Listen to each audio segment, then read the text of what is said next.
9 आयत को हम पढ़ेंगे फिर से।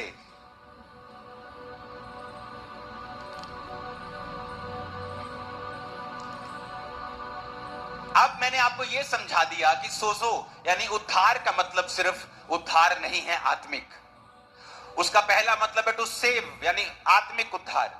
फिर कहता है डिलीवर छुटकारा, प्रोटेक्ट सुरक्षा, हील चंगियाई, प्रिजर्व सुरक्षित करना, फिर सेव सेल्फ डू वेल अच्छा करना, बी में खोल कंप्लीट हो जाना। यह है कंप्लीट उद्धार। क्योंकि हमारा परमेश्वर सिर्फ बातें करने वाला परमेश्वर नहीं है। उसने आदम को बनाया, गार्डन में रखा, काम करने दिया, उसने आपके हाथों को कमाने की शक्ति दी।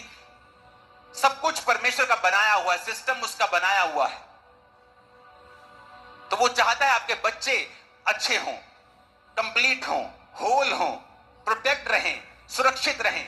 आपके बिजनेस, आपकी लाइफ, आपकी फैमिली, आपकी मेंटल लाइफ। लोग अलग प्रभु का मेरी मेंटल लाइफ से क्या, प्रभु को कोई है कंसर्न? Very much concern. बहुत से लोगों को पेट की प्रॉब्लम्स होती हैं और उनकी दवाई हल नहीं कर सकती, क्योंकि डॉक्टर बोलते हैं आपके पेट की जो दिक्कत है वो स्ट्रेस से जुड़ी हुई है। अगर आपको चिंता है तो आपका पेट बीमार रहता है। और जीसस क्राइस्ट ने बाइबल में कितने सैकड़ों बार लिखा है, मत डर, यानी कोई स्ट्रेस ना ले क्योंकि मैं तेरे साथ हूं। क्यों लिखा उसने? ताकि तुम्हें कोई स्ट्रेस ना रहे कभी भी और तुम कभी बीमार ना पड़ो।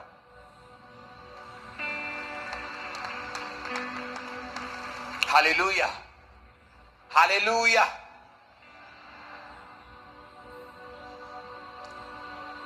पिछले दिनों की स्टडी के दौरान मुझे मालूम हुआ